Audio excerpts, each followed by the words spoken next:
Welcome to the Exam Room Podcast, brought to you by the Physicians Committee. Hello, I am the weight loss champion, Chuck Carroll, and today we are getting scrappy, my friends. We are getting scrappy with a dear friend of the show. She is a New York Times bestselling author with nearly 10 million followers on social media. Her new book, PlantYou, Scrappy Cooking, on sale now. Pick up your copy. It is 140 plant-based zero-waste recipes that are good for you, good for your wallet, and good for the planet. A whole lot of good there. So let's do some good. Welcome our friend Carleigh Bodrug back to the Exam Room. Great to see you, Carleigh. Congrats on the new book. Thank you so much, Chuck. I am so thrilled to be here, and I am such a fan. I'm such a fan of the Exam Room, and most of all, I'm such a fan of you. So thanks for having me. You flatter me. You start every interview like that, but God bless. I will take the kudos nonetheless. How is it going? I have seen you everywhere recently. So many podcasts, so many blogs, even saw you on Sherri Shepard. How's your head? We're hanging in there, you know. It's been a crazy month, and I just got to say the plant-based community is the best. I didn't know how this book launch was going to go, and they have just embraced me with open arms, and thanks to lovely people like you. So yeah, it's going. The books are, I'm so excited to see the books in people's hands because these recipes, I just think they're awesome, and I really think people are going to have a lot of fun with them. So that's what I'm most looking forward to in this moment. Yeah, 140 plus recipes. How long did it take for you to put this thing together? It was probably around a year of recipe testing. And I was really lucky because I was able to hire my sister full time to help me this time. So my first one, I was 100% solo, but having her really allowed me to have more attention to detail with the recipes, do a more thorough testing process. And then one step further, we even had a recipe tester this time around. So she provided excellent feedback for the recipes. And I just think it created a better product all around. But yeah, cookbooks are a behemoth, as you know, from book being behind the scenes of the book writing process. Usually from pitching to it actually coming out, books can take up to 2 to 3 years. So it's a really long and beautiful, sometimes really hard process to get a book off the ground. The idea of hiring a recipe taster is interesting to me. I would imagine in order for this to work well, it has to be somebody who is completely independent. Can't be a friend or a family member. It has to be just a, Joe or Jane from the recipe tester pool, which is completely independent. Who was your recipe tester? Were they independent? Absolutely. So her name is Trish Sabin. Could be not pronouncing her last name there, but she actually tested for Healthy Girl Kitchen's cookbook as well. I'm not sure if you're aware of her, but she's an incredible plant-based blogger, and she recommended her to me. And completely third party, she lives in New York. She's huge into plant-based food, but she gave me like a very ruthless, great feedback on the recipes. And it's great to have somebody go through it line by line and be like, wait, you said that this recipe takes 20 minutes. It took me 30. So to have that feedback where somebody's like, this is somebody's full-time job, they test recipes for a living, is just invaluable for the finished product. And I don't think now that I've gone through that process with a recipe tester, I would want to put out a cookbook without it, because it's just that reassurance that the recipes you're putting out that people are going to be making are tested and good. I would love to audition for that job. I wonder how one even becomes a professional recipe tester, and what the qualifications are. Can you go to school and get a degree in recipe testing? I don't know. I believe she has some formal training in cooking, so perhaps a chef. So I think it takes some time, right? You have to be able to provide feedback and everybody thinks I have like great attention to detail, I think, from the outside, but I've surrounded myself with people who have great attention to detail because it is not my strong suit whatsoever. But I would say if you're going to become a recipe tester, or if you are a recipe tester, that needs to be number one, because she was catching like little things that I would never notice. And that's really what you need when you're putting a cookbook, because when you're putting a cookbook in the world, it's not like you can go back on your blog and edit the recipes. Like once the recipes are printed, that's it. You can't go back and change it. So you just really need to have like that editing and recipe testing process nailed down. But I'm a sensitive soul, and I love the fact that you're so open to criticism and feedback. But you said that her feedback could be like ruthless. What was like the most scrutinizing, just I don't want to use the word soul crushing, but like, was there a piece of feedback that you got during this process? You were like, oh my God, I'm not good at this. What am I doing? No, she was so nice, but there was definitely like some recipes that she made, and she's like, something is not right. So one of them that comes to mind is, and I made it yesterday on Instagram, it's my Sunday sauce recipe, and it's this beautiful homemade kind of bolognese sauce where you grind up vegetables and then add a can of tomatoes. Well, I had the measurement for the can of tomatoes like wrong. So I had put it that it's half the size than what it actually should be. So when she made it, she's like, something is not right with the ratio of the tomatoes. And that was just as simple. Like, it's so easy to make mistakes in recipe testing. That was just simply me probably Googling like average size of a can of tomatoes, thinking that I used like a smaller can than I actually did. This is really giving people the foresight of like what it actually takes to write a cookbook, because you almost need to be mathematical in a sense when you're making exact measurements and then telling people to do them, which is not necessarily my strong suit. But again, thank goodness I have like now a team surrounding me that can help me make sure I'm dotting my I's. Yeah, I'm not one for measuring and all of that when I'm cooking. I'm an eyeball kind of a guy, so I would see very much how that could be almost a struggle when you're doing your cookbook, man. But if somebody came back to me with feedback for a recipe and I thought that I had done a really good job with it and they're like something's missing. Like there's this little vindictive side of me that would come out and be like, "Well, something's missing from your face." Okay? Like first of all, no. Second of all, how dare you? And third of all, get out of my life. But then, you have to be open to the feedback because as I always like to point out to my wife, there are 8 billion some odd people in this world and we all think and taste and feel things differently. So it's all kind of subjective. And I'm sure she's doing her best just to like sculpt this so that it appeals to the widest palette possible. And you know what, Chuck, after being on Instagram for 6, 7 years and posting all sorts of videos that have made it to the wrong side of the world at some points, my skin has gotten very thick. So the recipe tester that I hired telling me something was off, I was like, it was I there were so many emails I sent back when she was providing feedback where it was like, thank God I hired you, because the recipes were just so much better for it. And I know a lot of people have different processes for this. There's tons of cookbook authors who will hire like fans of theirs and have like 20 recipe testers, but to hire somebody who had experience doing this, it was just, I felt so grateful to be able to do that. And it was because of the success of my first book that I was able to kind of build a team to make it happen in that way. Well, let's talk about this book. This book is definitely different from your first cookbook, at least in concept, because the deliciousness like matches it on par, if not exceeds it even. Like there are some gem diggity gems in here, Carleigh, that are so good. Yeah, a gem diggity gem. That's how you know it's a gem mint 10 of a recipe. It's so good. But let's start with the idea of scrappy cooking. We've talked a little bit about this on the show, but for those exam roomies who aren't yet familiar with what the concept of scrappy cooking is, what exactly is a scrappy cooking? Yeah, so I heard the statistic a few years back that really shocked me, and that was that 30 to 40% of all food in the US ends up in landfills. And when you hear this, your mind sort of goes to, okay, does it decompose? Why is that a problem? And actually, the problem is that as it decomposes in landfills, it emits a really powerful greenhouse gas called methane.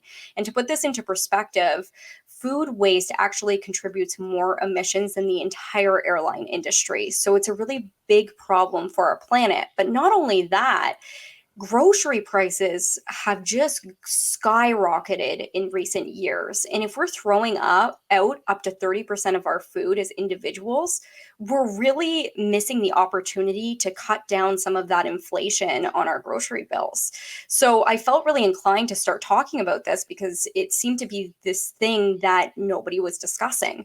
And I remember I just threw up an orange peel candy recipe one day and didn't think much of it. called it Scrappy Cooking. Don't know why or how I came up with the name there, and walked away from my phone. And I came back an hour or two later, and it had been viewed over 1 million times, and people were just going crazy over this subject. So Scrappy Cooking is really this idea about cooking in a way that reduces your food waste. And I think I've heard some feedback from people as they've seen the recipes I've been filming and posting on Instagram from the book, that were like, you've sold me now. But at first, I really didn't know if the idea of low waste cooking was for me. But really, how I created the recipes is in the book were from this concept of kind of cleaning out your fridge. So the recipes are really whole food, plant-based. If you have my first book, they're oil-free, adaptable, nut-free, gluten-free, adaptable. And they're really customizable to the veggies and pantry items you have. So for a lot of recipes, you can interchange the beans. For a lot of recipes, you can interchange the grains used, interchange the vegetables, so that you're not having to go out and buy a whole bunch of ingredients that you don't already have, which is one of the keys to reducing waste. It's never bringing the food into your home in the first place. All right. Well, I'm crunching some numbers as you're talking there. So you say the average person wastes about 30% of their groceries. That is a high number. And I think that this number is low. This was released statistics coming from 2022. Somebody, average household in the US spends about $5,703 a year on groceries. And if you figure you're throwing 30% of that out the window, that's a lot of money for the typical family, Carleigh. That is a lot of money. Yeah, I think it was something like over $1,500 the average family wastes in food per year, which is a lot of money. Like, you could be slashing hundreds of dollars off your grocery bill if you were just more mindful about your food. And I mean, I don't want to play a blame game here, because I still waste food. Like, it is difficult to completely be zero waste when it comes to your kitchen. But the biggest thing I tell people is it doesn't have to, you don't have to become like some crazy scrappy chef where you're using your orange peels and banana peels, which is also fun. And I also have recipes for those in my book. But the big thing I tell people is the low-hanging fruit is not to bring the food into your home in the first place. And the number one way to do that is by meal planning and being way more intentional about what you're buying. So I tell everybody, sit down for an hour on Sunday or whatever day you do your grocery shopping and think about what you're going to eat for the week. So what are you going to have for breakfast, lunch, dinner? Are you going to bring your dinner for lunch the next day as leftovers? Leave some spontaneity in there if you're someone who likes to go out to eat, and then create a grocery list based on what you're planning to eat for the week. And then before you even head to the grocery store, shop your fridge and pantry.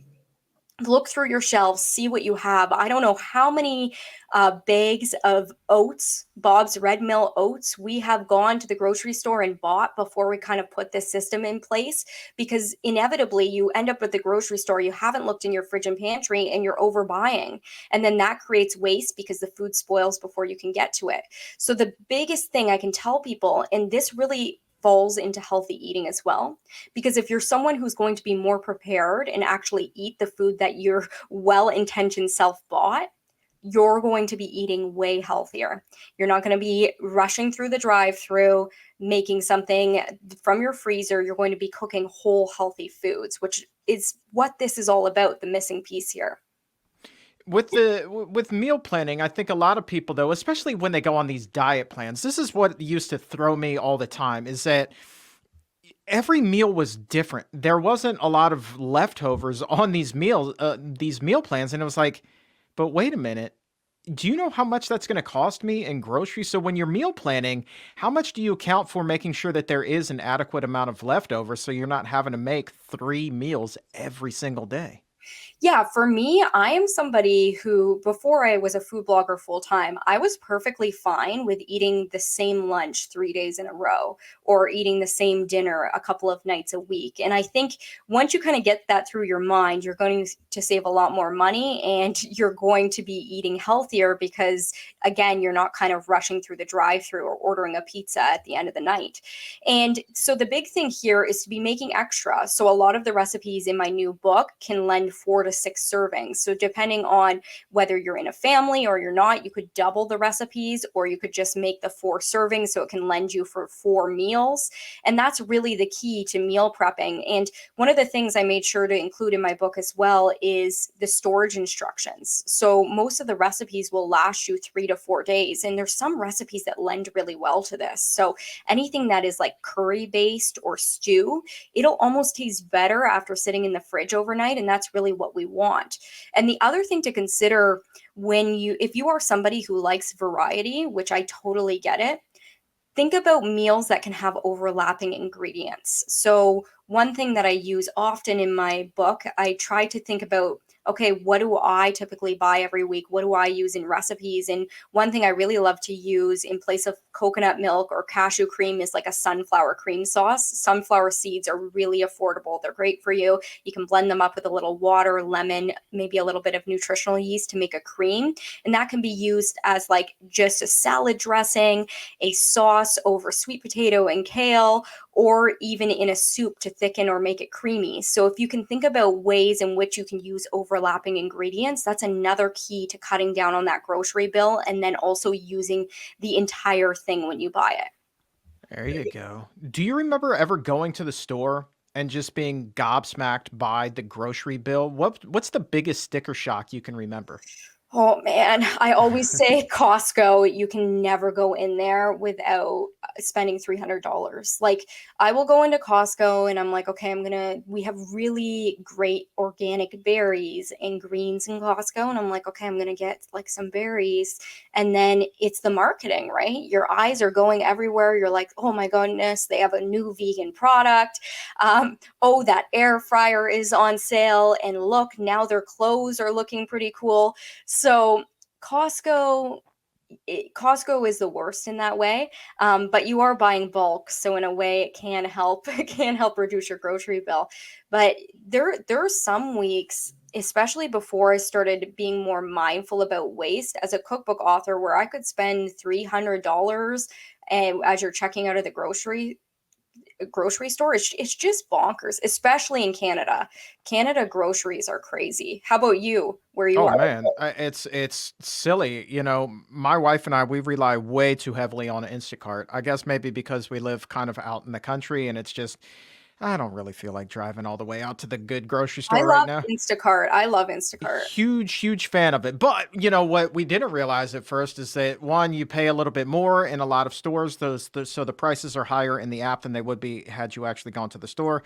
On top of that, of course, you got to make sure that you're taking care of your delivery person. There's a service charge on top of that, taxes, blah blah blah. So you know you think you're only getting 6 or 8 things, but like sometimes like that's what a $35 minimum, but then easily that can become $100 bill, and it's like how in the world for like 8 things are we paying $100? It's the price of convenience, it's the service charges, blah blah blah.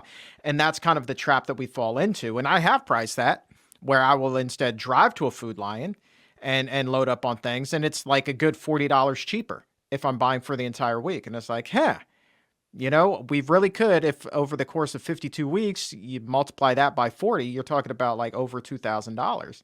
And it's like, yeah, that's a pretty big savings. But damn, I still just don't feel like going, Carleigh. I still just No. don't feel like going. And you know what I find with Instacart is you can eliminate that you're looking around the grocery store and you're being bombarded by brilliant marketing. I think when you're sitting at home and you're making a grocery list on Instacart, you do have kind of more impulse control, which is a key. I found when I started shopping on Instacart, even though you do have like the tip and the service charge and whatever else, in some sense, it reduced my grocery bill because I was just more mindful and wasn't picking up a bunch of items that I didn't need, right? Hmm. So if it's something that's accessible for you and really going to like improve your life, it could be worth it. Well played. What we ultimately wound up doing was getting the Instacart credit card, so we automatically get 5% cash back. So that helps us as well. And then, you know, we look for the stores that do have the in-store pricing. Some of them do, so you don't get that upcharge that we were just talking about. And then you can wind up doing okay. And you're right, the impulse control is definitely on point. But let me ask you this. I mean, you shop for produce as much as anybody I've ever met in my entire life. I find that a lot of times the shoppers will buy something that isn't quite to my standard in terms of produce. Maybe it's a little too ripe, maybe it's not ripe enough. I like to get it when it's just right. How do you coach up your delivery or your shopper to make sure that you're getting the right type of produce? Yeah, this is a real thing It is. because especially as a food blogger, I sometimes need the produce to look like a certain way for a video. So I will message them and say, "Oh, can you get like a really big broccoli floret?" And 9 times out of 10, they're wonderful. And then I will add an extra tip. So that's been my solution. The other thing I try to do is ask them to not use the little plastic grocery bags because when I first ordered on Instacart, everything came in the little plastic grocery bags, like the produce bags. And I mean, they're just so unnecessary because if you think about it, the food is coming on trucks, it's being handled by grocery store workers, etc. You're going to wash it likely when you get home. So there's no need for it to be put in these little plastic bags and then arrive at your house. But that is some of the barriers with a delivery service like Instacart because I think they're automatically putting the stuff in the plastic bags and they're not necessarily being as thorough about the produce that you would normally buy, right? So I think if you can communicate them, they have like that chat feature. That's where you're going to be able to kind of ask it for exactly what you want if you have specific requests. Yeah, well played. Well played. And I would imagine you're absolutely right with those little plastic produce bags. They are kind of a big time waste. I want to go back to, and we're going to get to the food here in just a second. Bear with me a little bit more. But just, we talked about the cost savings in terms of the wallet. But, what about if somebody were to adopt the scrappy way of cooking? How much percentage wise do you think they'd be cutting down on their carbon footprint? Things like these little black bags go a long way too. Yeah. I don't know if I can equate it to an actual percentage, but first off the hop, there was a study done that showed eating plant-based is one of the single biggest ways people can reduce their environmental footprint. And that is, of course, because animal agriculture, like raising a cow for like such a small piece of beef, is just such a drain on resources. And waste works in a similar way. It's a drain on resources to produce the food.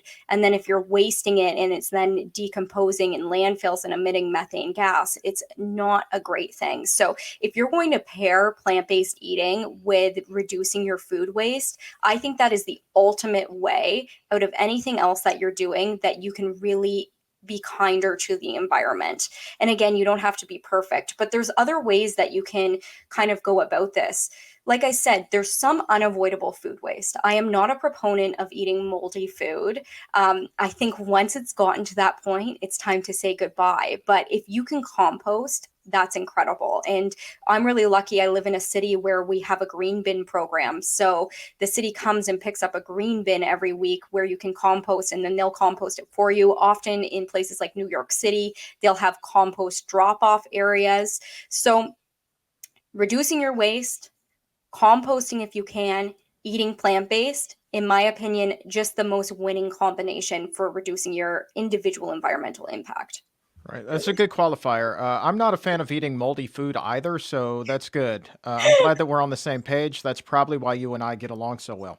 Um, so I love in this book, there's a little segment or a section like right up toward the top of the book where it's got this, make that. And I was like, wow, this is absolutely brilliant. And it has a lot of foods in there that we struggle with. And 9 times out of 10 would absolutely wind up in the garbage. Chief of which, at least in this household, is wilted greens. But you can do some magical things with those greens that you're getting ready to toss. Yeah, this is one of my favorite areas in the book. It's the have this, make that index, and it has like a picture of bread or wilting greens and all the recipes you can use them up. But wilting greens is one of the biggest offenders, and I think it's because we all head to the grocery store, we buy that box of spinach, it ends up in the back of the fridge, then at the end of the week it's staring at us and it's like, eat me before I go bad. So one of the number one things I say to people is your freezer is your best friend. You can literally take that box or bag of spinach and pop it in the freezer, use it for smoothies. But one thing you could take it one step further is blend it up. Now you have smoothie cubes that you can pop in the blender to make like thick, creamy smoothies. I love to use greens in beautiful curries. So you can just add a whole handful, or you can make a beautiful, like, vegan paneer curry. So I have a recipe for that in my book. But those are my top tips. And I always say, people, don't be afraid of frozen vegetables and fruits. Oftentimes people think that buying frozen berries first fresh might not be as healthy. But if you live somewhere like Canada, like me, where most of the fresh produce is coming from really far on trucks, on planes, on ships, the frozen produce, your berries and your vegetables, are harvested and then frozen right away. So oftentimes they'll maintain more nutrients in the fresh stuff that you're buying, and less market. So I think one way really easy to reduce your waste is, instead of buying that fresh, you can just buy your frozen berries. If you're somebody who eats smoothies or bakes with berries, or if you're somebody who just uses like spinach in smoothies. All right, I'm going to talk to you more about berries in a second, but I got to stick with the greens and ask the question, like, how far gone is too far gone for the greens? Like, how wilted is too wilted? When should we just say, golly, I really wish I could do something with this, but it's just probably not a good idea right now? Yeah, so this goes back to kind of our spoilage conversation. And really, as soon as you see a scent, or you smell a scent, or you see signs of mold, it's time for it to go. And I don't mean like they've gone like a little bit wilted. There might be one leaf that's a little bit off that you can take out and safely remove. If there is any scent, it's time to move on. But the goal here is not to get to that point, right? And I had a funny conversation. I was talking to a doctor the other day on a podcast, and he was saying, are you the type of person who just like removes the mold from your bread and then eats the rest of the slice? And I was like, oh yeah. And he's like, don't do that, because the mold spores, it's actually been proven, have already gone through the entire bread. So, not a proponent of eating spoiled food. Use your senses, your eyes, your smell, and you'll know if something is spoiled. But a little bit wilting and you're okay. All right, that's good to know. But I think that there are still some people who are like, yeah, well, I'll pick off most of the mold, the ones that I can see, the mold that's not microscopic, and the rest of it, we'll just call it free penicillin.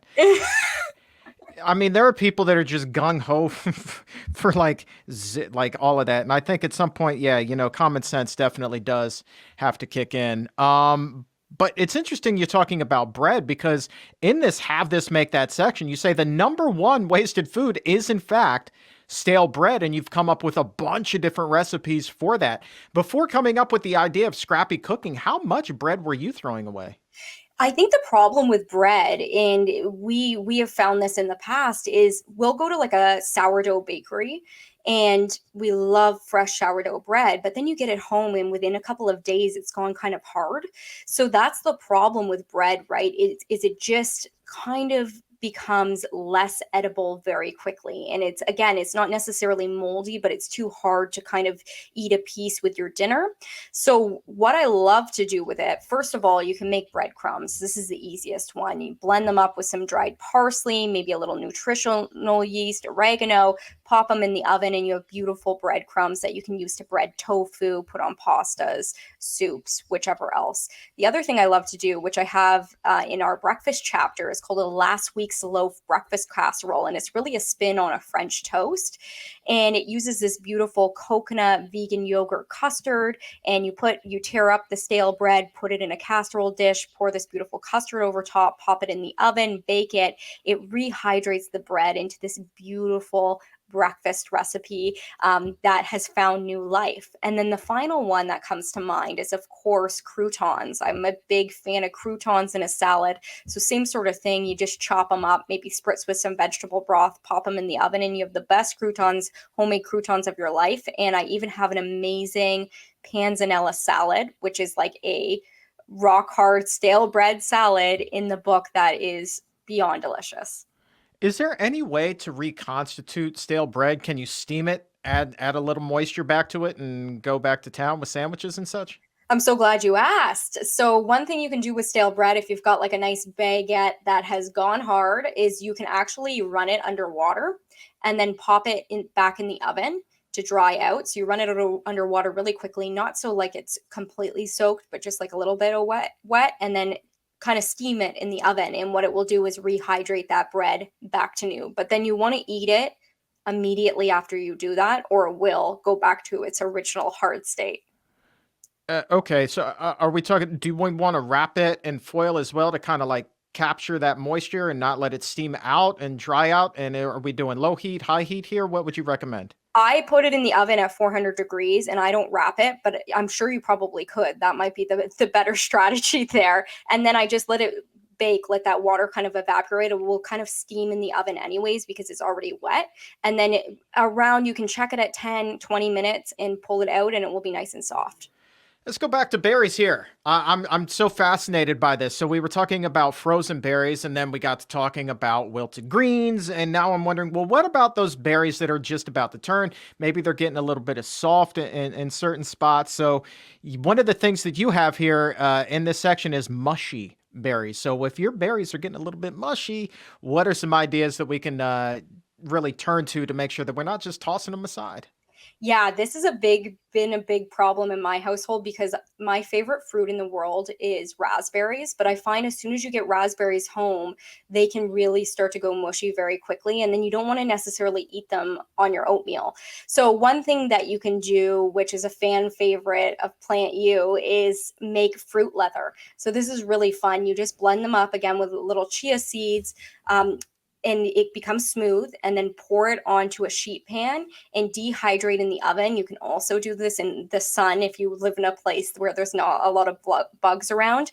Dehydrate. If you have a dehydrator, great. If not, you can do it in the lowest setting on your oven for a few hours and it will become like a fruit roll up. So good, naturally sweetened, great for kids. You can also make jam. So again, berries in a pot, little bit of chia seeds, a little bit of maple syrup. If you like things sweeter, mash them up and you've got a beautiful jam. And then the third thing I love to do is make a crisp. So I have like an any fruit crisp in the dessert chapter of my book. Again, this is one of those recipes where you can kind of like interchange things based on what you have on hand. It will work with peaches or something like berries.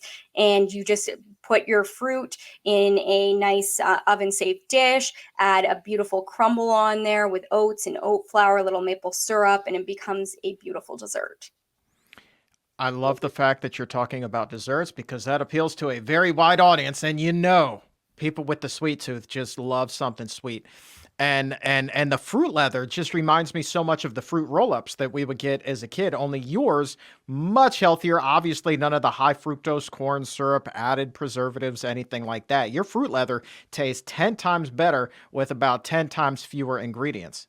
Exactly. And all of the recipes in the book, I think people were concerned when I was coming out with sort of a higher concept cookbook, but the recipes really mirror my first. They're all whole food, plant-based. Almost all of them are oil-free or at least oil-free optional, barring one recipe where I use puff pastry, which I need to ask Chef AJ if there's a way to make pastry without oil, but I'm not sure. And they're all ingredients you can get from the grocery store. So you're not going to see my book calling for vegan cheese or vegan meats or Beyond Meat. They're all whole food, plant-based ingredients, which is really important to me, not only from a health perspective, but in accessibility, because typically whole foods are going to be a lot more affordable. You just said higher concept cookbook. That doesn't necessarily mean that the recipes themselves are more difficult and the average person can't attempt them in the kitchen, right? Yeah, and I only say higher concept because I've been asked a lot lately, like, I didn't know if the zero waste thing was for me. And I'm like, it's for everybody. Scrappy cooking is for everybody. So it's not even higher concept. And the recipes are so easy. They really mirror the simplicity of my first book in that they use few ingredients, all whole food, plant-based, all usually pretty quick. And of course, in my opinion, delicious. All right, let's talk about a really surprising one. And this recipe seems to have really taken off on your Instagram, on your TikTok. I saw you make this on Sherri Shepard, for goodness sakes. The coffee grounds, what you were able to do with the coffee grounds and turn that into a delicious granola. That is some straight Harry Potter magician Houdini in the kitchen type of like amazingness, Carleigh. Thank you. This is a really popular recipe. Like I have made it now a few different times. I made it on the Sherri show, and then I made it for a magazine I was filming for, and people love it. So you just take your spent coffee grounds if you're a coffee drinker, and it's not a huge amount. It's a quarter cup, so it's not overwhelming coffee flavor. You mix it with oats, you mix it with brewed coffee, some maple syrup, tahini, and you bake it up, and cocoa powder, and it becomes this mocha beautiful granola. We love to sprinkle it on our vegan yogurt in the morning, even on cereal. It is, you can throw it in a jar for a snack. It's beyond delicious, especially if you're a coffee lover. And if you're not, you can just use tea leaves and tea instead. Ooh, I would imagine that flavor would be a little bit different. I would have to go with like a green tea there. I think Yeah. that would have a good flavor. I think black might be a little bit too tart. I don't know. I mean, Even have you Earl tried it with green? Grey. Even Ooh. so, we tried with Earl Grey, but again, it just all depends on, are you a tea lover? I'm a huge coffee person. Do you drink coffee? I'm a big fan of the Joe. Big I fan of keep Joe. meeting people who don't drink coffee, and I'm like, they're coming out of the woodwork here. I didn't know they existed, but there is a lot of people who don't drink coffee. So yeah, I made sure to include substitutions for that in the book. So here's, I mean, I love coffee and I absolutely love tea. I think Earl Grey, is that a little bit tricky? Because a lot of times there's like a little bit of an added oil to the Earl Grey that kind of gives it that bite a little bit, if I'm not mistaken. Does that complicate the recipe at all? Not really. So I have a great Earl Grey cake recipe in the book as well, which uses the tea leaves from your Earl Grey tea from the bag into your icing. It is really good. Like if you are somebody who likes the flavor of Earl Grey, I find it comes through beautifully in a cooking world. So I think that the granola could be really good with Earl Grey. That is very, very, very bold, genius. I don't know, daring of you. I'm gonna try it. Like what the heck, you know? Ooh, Earl Grey granola. It sounds fun to say anyway. Earl Grey Yeah. granola. Yeah, It's like all a right. London fog granola. There you Yo. go. That could be a whole new thing. I don't know if I'd put the cocoa powder if I was doing the Earl Grey though. Oh, no, no, no, no, no, no, no, no, no, no. No, Maybe because it's kind of cinnamon? I don't know. You'd maybe have to go with the cinnamon. honey. Yeah. Yeah. I'm Yeah. gonna try this now. We tried it with orange pico, and it did go with the chocolate. But I think if I was going to do it again, I would try Earl Grey, take out the cocoa powder, sprinkle of cinnamon, like you said. It Yeah. could be good because it Yeah. has brewed. We have brewed coffee in the recipes, so I would do brewed tea. Yeah. Well played. Are we on to something I here? think I we don't might know. be. That might be our first collaboration. That's what we're doing. That's what's happening right now. All right, cool. I think the exam roomies are ready for it. That's awesome. What else can you do with coffee grounds? I mean, we've seen this recipe really go around everywhere. But I'm curious, like, there's got to be more than you can do with your coffee grounds than just granola.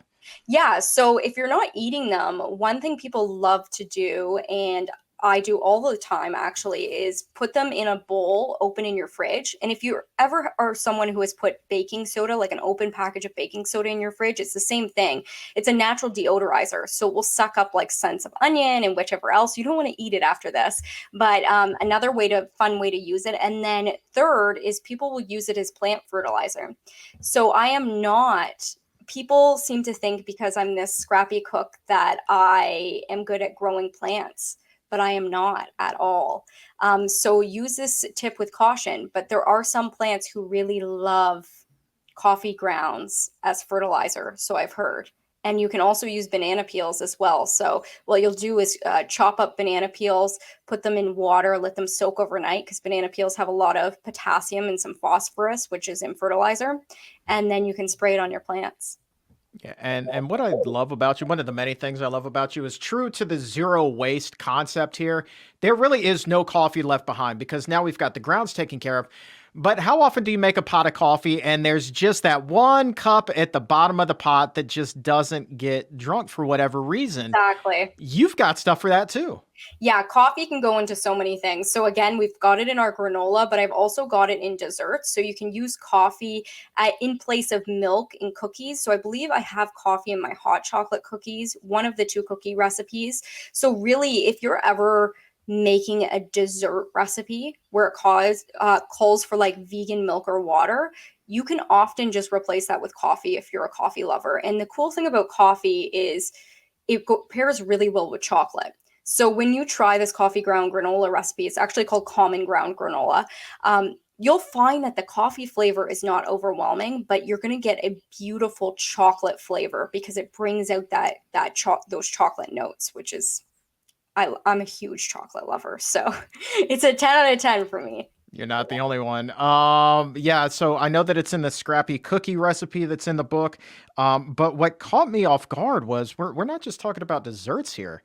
You found a way to do coffee infused chili, if I'm Oh, not mistaken, the Cup of Joe chili. This was blowing my mind. so this is funny, Chuck. My mom always put coffee in chili, so it didn't even come to mind because I thought it was something that people do. Uh, and I guess my No. mom, I have the book's dedicated to my mom. It says she's the original Scrappy cook, but she really was. So when I was making chili, as I went plant based, I would always put coffee in it because it just intensifies. Again, it doesn't taste like coffee, but it intensifies the other flavor of like the chili, and it gives the chili a beautiful color. So yes, completely forgot about that recipe, Cup of Joe chili, and it is unreal. I love that recipe. Doesn't matter if you're using light roast, dark roast, medium roast. What's the go-to here? Depends on your preference, right? I love coffee, so we're typically using dark roast, but it really is not going to matter. It's in replacement of what would be water in the recipe. So again, it's kind of like utilizing a flavor enhancer where it would normally just be liquid. Yeah, and the book is absolutely dedicated to your mom, which was so endearing. When you and I were talking earlier this year, that was one of the things that jumped out at me when I first saw the galley. I was like, "Oh, that's so sweet." And for those who aren't, really familiar yet is the fact that you recently lost your mom, and in the midst of that you're still out there talking about the book. And I think that this is a really cool opportunity also to tell people a little bit about your mom too, because as you said, she was the original Scrappy cook. I mean, and if she was putting coffee and chili and you remember that being just a little girl, I would imagine there are some other recipes that she may have inspired in this book as well. Yeah, I can't talk about this yet without crying. So it Oh, was I don't mean to no, make it's you cry. okay. That was not No, the no, goal no, no, there. no, no. I appreciate it. I think anytime I get to talk about my mom is such a great opportunity. So my mom passed 3 weeks ago, and not good timing, obviously, with the launch of this book. But the book happened to be dedicated to her, which she got to see before it launched, which I'm so grateful for. A lot of the recipes in the book are inspired by my mom. I mean, her and I were so close. I grew up with her home cooking, which was not vegan. But one of the first things I talk about this a lot is before she even got cancer and passed and whichever else was that one of the first recipes I ever veganized was a bolognese pasta, which I can still smell when I think about going into my parents' home after school. My mom, huge pasta lover, but at the time it was with ground beef.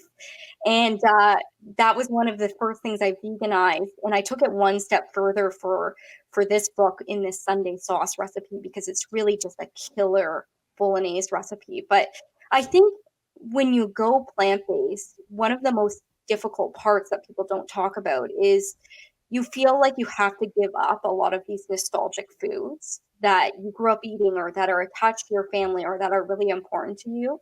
And I would challenge that and say, oftentimes you can build on them and make them plant based. So, like, we've got tacos in the book, we've got beautiful jackfruit stew that's like inspired by a beef stew, we've got an amazing bolognese pasta, Sunday sauce recipes. So, like, a lot of the recipes in the book are things we have regularly and are inspired by my childhood. Yeah, it's so cool. It's so cool. And I had the good fortune of meeting your mom in Toronto last year, and I still to this day, Carleigh, and probably for the rest of my life, will feel bad about big time and you guys as I was leaving the hotel and you guys were pulling in, and it was like your car was just covered in rain, and I see some like two random women just like waving at me, and I like my glasses were all fogged. I couldn't make out who they were. I was like, and then I just like drove off in my Uber. And I felt so bad when I figured out it was you and your mom. And I am so sorry. And I hope she didn't take offense to that. Oh my goodness, no, that was hilarious. But yeah, it's hard because my mom loved coming to those events with me, so it's just weird now, right? Like, anyways, Yeah, I enough, got you. enough, I got you. are I got rolling. you. But it's bittersweet right now because there's so much to celebrate, and Yeah. the book being kind of in her legacy is a special thing, but difficult to talk about for sure. Well, let's flip the page here. Let's see if I can make you laugh and dry up those tears a little bit. I think that really a good sign that you're onto something with the recipe, when you know it's really good, is when you can get somebody to go back for seconds. And that is exactly what happened when you were on with Sherri Shepard on her show recently, big time national TV. And she went back for seconds of the broccoli stem fries. I was shocked by that. You go through the whole segment, and she circles back to the fries. I was like, that's how you know it's a good recipe. What did she say to you when the camera stopped rolling? She said, "Oh my gosh, those are good. They taste just like asparagus." And it's funny, broccoli stems are this one I love to talk about because I think so many of us in the whole food plant-based world are buying broccoli every week, and oftentimes we're paying for it by weight. So when you're throwing away the stems, which are heavy, you're literally throwing money down the drain. And then also nutrition, they're very nutritious and delicious. So to make broccoli stem fries, you can just peel the stems, chop them up into fries, bread in some breadcrumbs, nutritional yeast, pop them in the oven, and you've got a delicious crispy snack. But one thing I love to do with them is cut them into matchsticks and then put them into summer rolls. This is my favorite. I'm going to make a video on it soon. And they really just have this fresh, delicious flavor. But it was really funny. I was scared when she first tried them because she got like a tough piece and then she was like throwing them in her mouth. She was just so lovely. I know, I was worried too, but like she circled back. I was like, oh, be damn. The broccoli stem fries of all things. She liked the fruit leather too. She thought that that was pretty cool too. But she really liked the jam in a jar where you made strawberry milk. I thought that this was just like one, the simplest idea I'd ever seen, but two, the most genius at the same time. Tell us about the bottom of the jar recipes. Yeah, so this is this concept where if you're getting to the end of a jar and you would typically discard it, use it all up, use every scrap of it. So I love this for strawberry jam jars. So you'll just add plant-based milk, give it a really good shake, pour it in a glass, and you'll have gorgeous homemade strawberry milk. The other one I love to do is with an almost empty peanut butter jar, add some soy sauce, rice vinegar, a little bit of ginger, lime juice, and some water, shake it up, and you've got peanut sauce. And the last one is almost empty mustard jar. So you're going to add, again, a little bit of apple cider vinegar, some oregano, maybe some dill, give it a good shake, and you've got a quick homemade mess-free salad dressing, and you've used the last scraps of those jars. And let me tell you something. I love Asian inspired cooking, and that peanut sauce thing, again, is just brilliant in both flavor and simplicity. And that is something that is impossible to mess up. Like you don't even need to know how to use a measuring cup, for goodness sakes. Just put it in a jar, shake it up. No mess. No fuss, no mess, and you're using really every last bit. And I have a peanut butter jar latte recipe in the book as well, where it's the same concept. You add like a little bit of coffee, again, big coffee lover, or tea, and plant-based milk, a little bit of maple syrup, shake it up, and you've got like a delicious latte recipe. Peanut butter latte. Mm-hmm. Carleigh Bodrug for the win. I like where your head's at. I like where your head's at.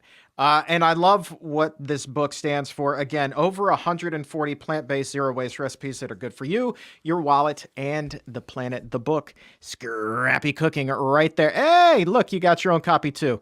And matchy-matchy, if you notice.